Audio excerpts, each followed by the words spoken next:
بسم اللہ الرحمن الرحیم۔ سوال یہ کیا گیا ہے کہ اگر بیوی بد اخلاق ہو، شوہر کو پریشان کرتی ہو، تو اللہ تبارک و تعالیٰ نے قرآن میں اس کا کیا طریقہ بیان فرمایا ہے۔ اللہ تبارک و تعالیٰ نے قرآن کریم کے اندر ارشاد فرمایا ہے وَاللَّاتِي تَخَافُونَ نُشُوزَهُنَّ فَعِظُوهُنَّ وَاهْجُرُوهُنَّ فِي الْمَضَاجِعِ وَاضْرِبُوهُنَّ۔ اللہ نے 4 طریقے بیان فرمائے ہیں۔ اللہ تبارک و تعالیٰ نے پہلا طریقہ بیان یہ فرمایا ہے کہ وہ مرد جن کی بیویاں ان کو پریشان کرتی ہیں تو ان کے بارے میں اللہ نے پہلا یہ حکم بیان فرمایا کہ فَعِظُوهُنَّ، ان شوہروں کو چاہیے کہ وہ ان کو نصیحت کرے، ان کو سمجھائے بجھائے۔ پہلے بات یہ ہے کہ وہ شوہر ان بیویوں کو سمجھائے۔ فَعِظُوهُنَّ کے بعد اللہ نے ذکر فرمایا وَاهْجُرُوهُنَّ فِي الْمَضَاجِعِ، اگر وہ سمجھانے بجھانے کے بعد بھی باز نہ آئے اور تمہارے ساتھ لڑتی رہیں اور تمہیں پریشان کریں تو اس کا اللہ نے دوسرا طریقہ بیان فرمایا کہ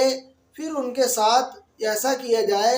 وَاهْجُرُوهُنَّ فِي الْمَضَاجِعِ، کہ ان کو بستروں کے اندر علیحدہ تنہا چھوڑ دیا جائے اور آپ بستر سے الگ ہو جائیں اور اسی کمرے کے اندر رہیں تاکہ اس کو اپنی غلطی کے احساس کا موقع ملے اور وہ آپ سے اپنی غلطی کی معذرت اور معافی چاہ کر تمہارے ساتھ حسن سلوک کے ساتھ رہنے لگ جائے۔ اولاً طریقہ بیان فرمایا کہ ان کو نصیحت کی جائے، سمجھایا جائے۔ دوسرا طریقہ بیان فرمایا کہ ان کو بستروں کے اندر تنہا چھوڑ دیا جائے۔ پھر تیسرا طریقہ اللہ تبارک و تعالیٰ نے بیان فرمایا کہ اگر نصیحت سے بھی نہ مانتی ہو اور اسی طریقے سے بستر میں الگ چھوڑنے کے باوجود بھی اس کو احساس نہ ہوتا ہو تو پھر اللہ نے فرمایا وَاضْرِبُوهُنَّ، پھر ان کو ہلکا مارا جائے، ہلکی پٹائی کی جائے۔ جس طریقے سے بچے کو 10 سال کی عمر کے اندر نماز نہ پڑھنے پر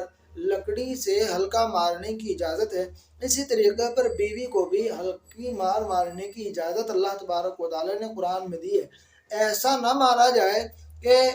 آپ اس کے اوپر لاٹھیاں بجائیں، ڈنڈے بجائیں، یا اتنا اس کو ماریں کہ بدن کے اوپر نشانات آ جائیں، یا اس کے اعضائے رئیسیہ یعنی جو کمزور اعضاء ہیں ان کے اوپر مارا جائے۔ لہذا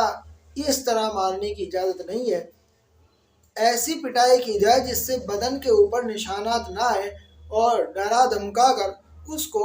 راہ راست پر لانے کی کوشش کی جائے۔ اگر یہ تینوں طریقے کسی بیوی کے ساتھ کارگر نہ ہو پائیں، نہ وہ نصیحت سے مانتی ہو، نہ وہ بستر کے الگ ہونے سے مانتی ہو، اور نہ اس پر پٹائی کا کوئی اثر ہوتا ہو، اس کے بعد اللہ نے چوتھا طریقہ بیان فرمایا ہے وَإِنْ خِفْتُمْ شِقَاقَ بَيْنِهِمَا فَبَعَثُوا حَكَمًا مِّنْ أَهْلِهِ وَحَكَمًا مِّنْ أَهْلِهَا إِنْ يُرِيدَا إِصْلَاحًا يُوَفِّقِ اللَّهُ بَيْنَهُمَا، کہ اگر تم کو خوف ہو کہ وہ کسی طریقے سے نہیں مان رہی ہے تو پھر شوہر کے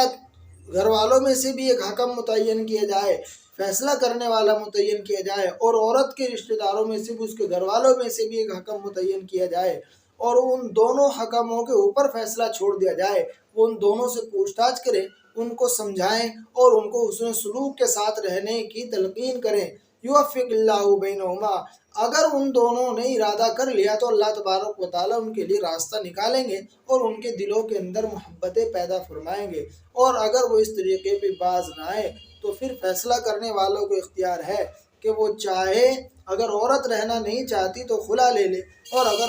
مرد رکھنا نہیں چاہتا تو پھر طلاق کا آخری طریقہ اللہ تبارک و تعالیٰ نے بیان فرمایا۔ 4 طریقے، اولا نصیحت کی جائے، سمجھایا جائے۔ دوسرا طریقہ ان کو بستر میں علیحدہ چھوڑ دیا جائے۔ تیسرا طریقہ ان کو ہلکی مار ماری جائے۔ جب یہ تینوں طریقے کارگر نہ ہوں پھر